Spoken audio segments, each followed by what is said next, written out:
Hi, I'm Barbara from Sussex Photo Edits. Please come visit me at my two sites. I have sussexphotoedits.shutterfly.com where there's a portfolio up and you can do some editing of your own, share some edits on that page. And I have a blog at sussexphotoedits.blogspot.com. Got a bunch of links there to different tutorials, different information about photo editing all over the internet. Today I'm going to do a tutorial for you on how to use brushes and art in Photoshop Elements. I've got an image here that is already cut out and on a transparent background. These are very beginner tutorials, but if you don't know how to do this, take a look at my previous tutorial on how to cut and merge photos. If you search cut and merge photos on YouTube, you'll find it, or watch somebody else's tutorial, because it's a good thing to know how to do when you're designing.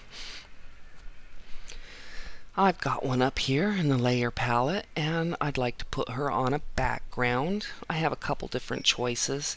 You can use any photograph you've got as a background and just open it up and then come down to your cutout photo and drag it up and let go, and it will be on there. I don't want to use that as my background today. Or you can use from the content on Photoshop Elements. Photoshop might not have this.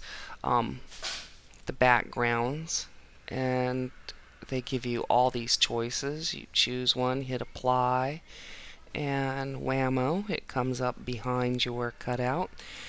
If you choose one with a yellow ribbon going across, it's going to want you to pay, but all the ones without ribbons are free. Sometimes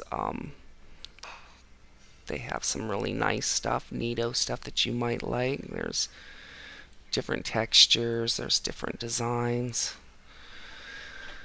But I'm not using any of those today either. I'm going to start with another blank layer. If I come down here and hit this icon for create a new layer, I get a new layer on top of her, and the layer needs to be below. So I can click and hold on to it, drag and let go of the mouse, and then the blank layer is below her. Or if I want to do it in one step, hold down the control button or command and let go, and you've got that layer underneath in one step. But in any case, get a blank layer underneath your cutout, come over here to edit, choose fill layer. I'm going to use black at 100%. You have different choices if you want, but I like black 100%. There she is. And I'm going to come over to my brush.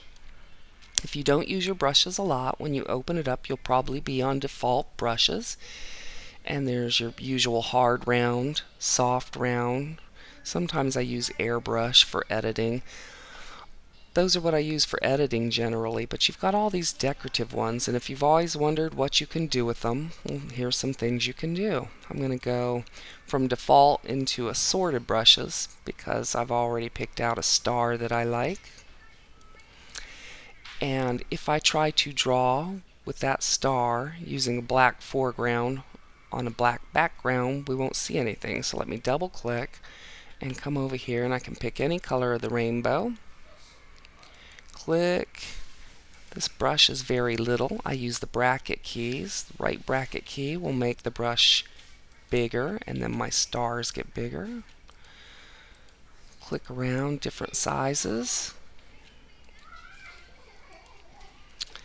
And then I might choose a different color. Different sizes. Put them all over the place.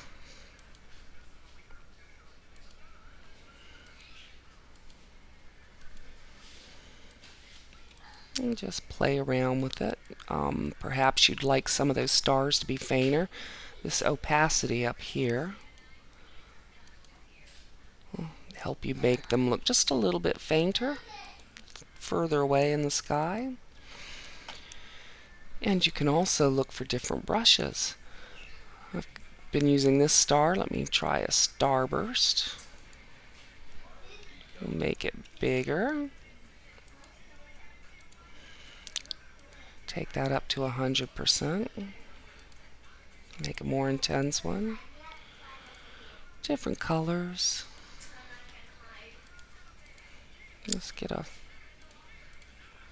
whatever kind of night thing you want going on. I'd like to put her on a bed of clouds. And because I've played around with these brushes, I know that there's one in here that will work. As you start playing and using them, you'll start remembering some. This is supposed to be smoke, but it works really well as a cloud. I don't want it to be pale blue. I'm going to hit these squares and bring it back to black and white, and then hit these arrows and put the white in the foreground. Adjust the size of my brush, and now I've got a cloud going on. But she is sitting so much in front of it. If I want it to look like she's actually in this cloud, I'm going to have to put some of this cloud in front of her. And the way I'm going to do that is create a new layer on top of her. So I've clicked on her layer, activated it, it's highlighted, and I'm going to create a new layer again, and this time the new layer comes up on top of hers. I've got my background layer, I've got my layer with the toddler, and now I've got a blank layer that you don't see with nothing. There's nothing on it. And I do a couple clicks here with the smoke or cloud, and now she is inside it.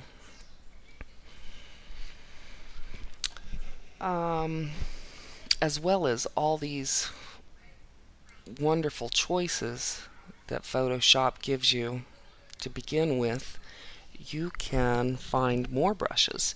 You can make your own brushes, and you can use other people's brushes. If you go on the internet and search for free Photoshop brushes, Photoshop brushes work with either Photoshop or Photoshop Elements.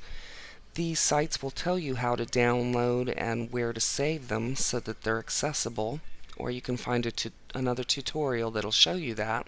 But once you've got them saved, you can use those brushes by coming to this, clicking this arrow and getting this screen.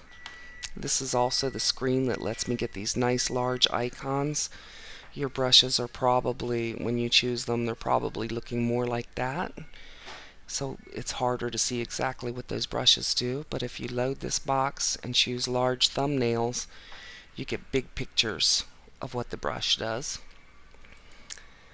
So come down here, and I'm going to load brushes that I have downloaded from the internet.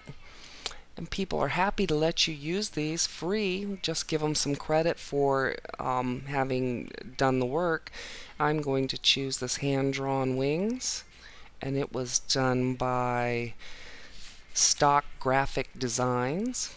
It's one of my favorite wings. I'm going to click on that to choose it, and the layer is on top of her. That won't work because it's going to put it on top of her belly. We want that layer to be behind her. I'm sorry. Now it'll be behind her, looking like it's coming from her back, and we'll adjust the size by using the bracket key to make the wings the right size for her, and click a couple times, and I've got a beautiful set of wings there now. I'll switch off that brush because it's flashing and very distracting. So you can get, I thought I'd chose another brush. I did.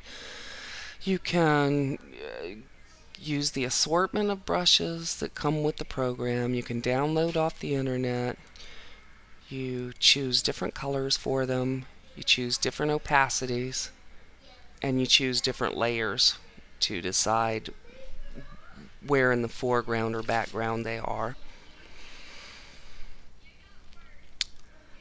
Let me show you a couple of neat things, a couple neat brushes that there are under special effects brushes, and there's a couple I think under assorted as well. There's only a few, but butterfly is one that will, when you use it, it will print in different colors. Right now I've got the white and black up.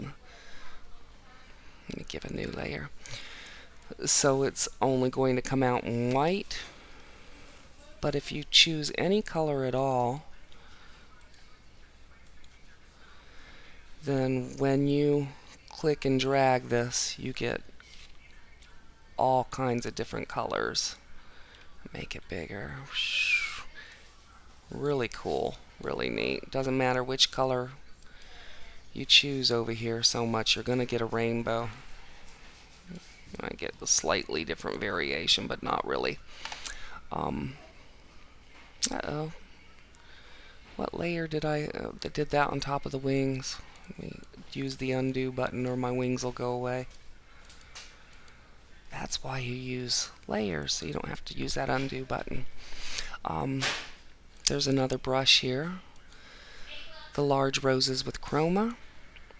This one will give you variations in the same hue. I won't get any reds when I've chosen a green, but I'll get all these variations of greens and blues and yellows. And if I go up, get a brush with some red in it, then I'll get the reds and purples and pinks and oranges. Isn't that awesome? Isn't that a beautiful brush? Also, there's another one, as I said, in assorted, I believe it's in assorted, scattered maple leaves. It does the colors. And I think that may be the only three. But how cool that they make brushes that do that. Come on, get off there, you don't belong there. Another choice you have for adding content to your design, your image, is over here in the content. We had backgrounds, but you also have a choice of frames, graphics, and the graphics are like clip art that you can put in there. Again, you've got the ribbon ones that cost, but you've got a lot of choices that are free. I just saw a bear that I wanted. Ball, book, bear. When I hit apply, he'll jump in his own little layer, and he's got a box around him so that, come on, where you at, bear? There's the bear. I can move him anywhere in the image, and I can use the arrow on the corner to make him bigger or smaller. And now he's in there. You also have shapes and text. You can add text anytime to an image with this little box over here, horizontal type tool. But these choices give you a fill of textures with your text, filled with grass, ivy, sand, and they also have these gradients. So if I hit apply here, sorry, I've got to have one of these boxes highlighted to get that. So I choose that gradient, hit apply. It says your text here. I still have control over what font I'm going to use by up here, and the size.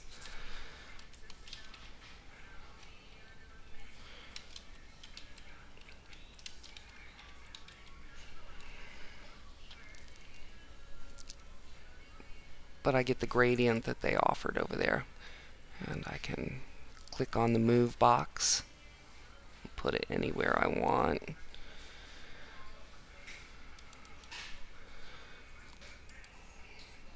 Play around with different fonts. So those are some things you can think about to make creations. I don't like that bear. Make creations. Learn to use your brushes. Learn to use your content. Maybe later on we'll do a tutorial on how to make brushes and what fun that is. Have a blast with it and watch for more tutorials from me.